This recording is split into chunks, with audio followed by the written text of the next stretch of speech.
Hello అండి. ఎలా ఉన్నారు? బాగున్నారా? నేనైతే చాలా బాగున్నానండి. ఏంటి అక్క గోరింటాకు చేతులు చూపిస్తుంది అనుకుంటున్నారా?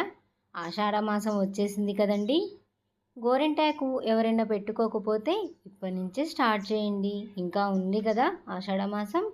ఆషాఢ మాసం వెళ్ళేసరికి కనీసం 3 సార్లైనా గోరింటాకు పెట్టుకోవాలి అని అంటారు. ఈ గోరింటాకు చూస్తుంటే నాకైతే చిన్నప్పటి రోజులైతే గుర్తుకొస్తున్నాయండి. స్కూల్కి వెళ్ళి రాగానే మా అమ్మ అయితే గోరింటాకు నూరి పెట్టేది.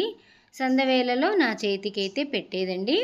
ఈరోజైతే గోరింటాకు ఎర్రగా పండాలంటే ఏం చేయాలో చూద్దామండి. మొదటిగా అయితే నేను లేత గోరింటాకు అయితే కోసుకొని వచ్చానండి.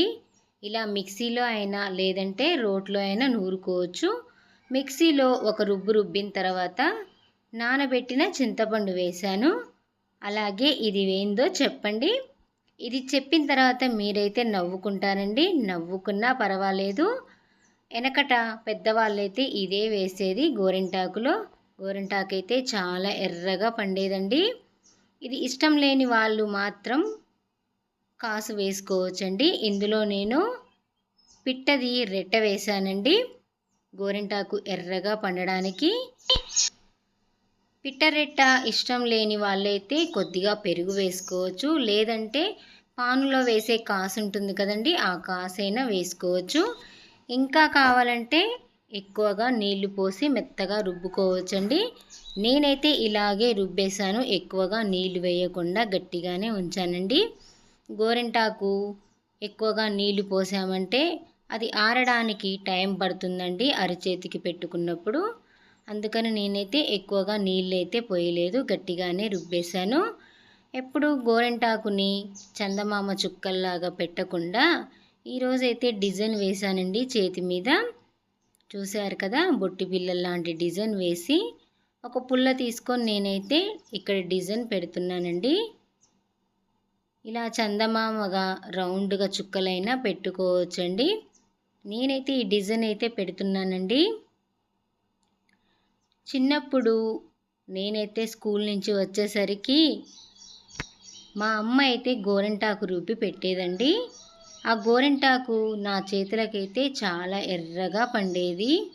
మా అమ్మమ్మ లేదా చుట్టుపక్కల వాళ్ళు చూసి ఈ పిల్లకి మంచి మొగుడు వస్తాడని, ఎర్రటి మొగుడు వస్తాడని అనేదండి.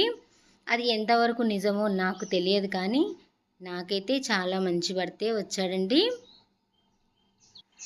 ఆషాఢ మాసం వచ్చిందంటే కనీసం 3 సార్లైనా గోరింటాకు పెట్టుకోవాలని పెద్దలైతే అన్నారు కదండి. ఎవరిని వీలు బట్టి వాళ్ళైతే కనీసం ఒక్కసారైనా గోరింటాకు పెట్టుకోండి. ఆషాఢ మాసంలో గోరింటాకు పెట్టుకోవడం వల్ల చాలా లాభాలు అయితే ఉన్నాయండి. ముఖ్యంగా ఆడవారికి అయితే చాలా లాభాలు ఉన్నాయి. నాకు తెలిసిన కొన్ని విషయాలు అయితే ఈరోజు మీతో షేర్ చేసుకుంటాను. ఈ గోరింటాకుని అరిచేతులకు, అరికాళ్ళకు పెద్దవాళ్ళు పెట్టుకోమని చెప్తారు కదండి. అలా ఎందుకు పెట్టుకోమంటారంటే మన ఒంట్లో ఉన్న వేడి అనేది చాలా వరకు తగ్గుతుంది అనేసి పెట్టుకోమని చెప్తారండి. మాడపోటు ఉన్న వాళ్ళకు, అంటే నడినెత్తిలో బాగా పోటు ఉంటుంది కదండి ఎండకు వెళ్ళినప్పుడు, అలాంటి వాళ్ళు ఈ గోరింటాకుని బాగా మెత్తగా నూరుకొని మాడకు పెట్టుకున్నారంటే చాలా చలువ అనేది చేస్తుందండి.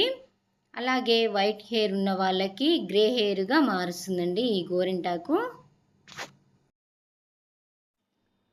మూడవది వచ్చేసి అరిచేతులు మందారంలాగా ఎర్రగా విరబూసి ఉంటే ఆడవాళ్ళు తమ చేతులని చూసుకొని చాలా మురిసిపోతారు కదండి. కొంతమంది ఆడవాళ్ళకైనా సరే, మగవాళ్ళకైనా సరే, పిల్లలకైనా సరే అండి, కాళ్ళు అయితే చాలా పగులుతూ ఉంటాయి కదా.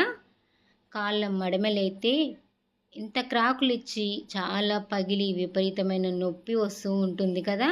అలాంటి వాళ్ళు నెలకొకసారి ఈ గోరింటాకునైనా బాగా మెత్తగా నూరుకొని పెట్టుకోవచ్చండి. నెలకోసారైనా పెట్టుకోవచ్చు, లేదంటే 15 రోజులకోసారైనా పెట్టుకోవచ్చండి. కడుపుతో ఉన్న స్త్రీలైతే ఖచ్చితంగా ఈ గోరింటాకునైతే ఒక నిమ్మకాయ సైజ్ అంత ఉండైనా, లేదంటే గోలీ సీస్ అంత సైజ్ అయినా ఉండలు మింగొచ్చండి. ప్రసవించిన తర్వాత పిల్లలకి చిన్న చిన్న గుల్లలుగా, అలాగే ర్యాషెస్ అనేది వస్తూ ఉంటాయి కదండి. మనం కడుపుతో ఉన్నప్పుడు ఈ గోరింటాకు గినక మింగినట్లయితే అవి రాకుండా ఉంటాయండి. అలాగే బిడ్డ కూడా ఎర్రటి రంగులో పుడతారని చెప్తారు కదండి పెద్దవాళ్ళైతే. ఇంట్లో మన అమ్మమ్మలు నానమ్మలు ఉంటే మాత్రం ఖచ్చితంగా గర్భవతి స్త్రీలతోనైతే ఈ గోరింటాకైతే మింగిస్తారండి. కడుపుతో ఉన్నప్పుడు చాలామంది గోరింటాకు పెట్టుకోవద్దు అని అంటారు. లోపల ఉన్న పిల్లలకి మచ్చలు వస్తాయని అంటారండి. అవన్నీ అపోహలు పెట్టుకోకుండా చాలా చక్కగా మీరు మింగండి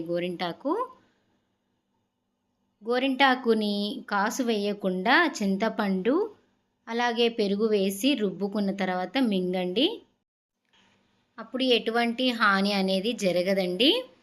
ఈ వీడియో మీకు నచ్చిందని అనుకుంటున్నానండి. నాకు తెలిసిన ఈ విషయాలైతే మీతో షేర్ చేసుకున్నాను.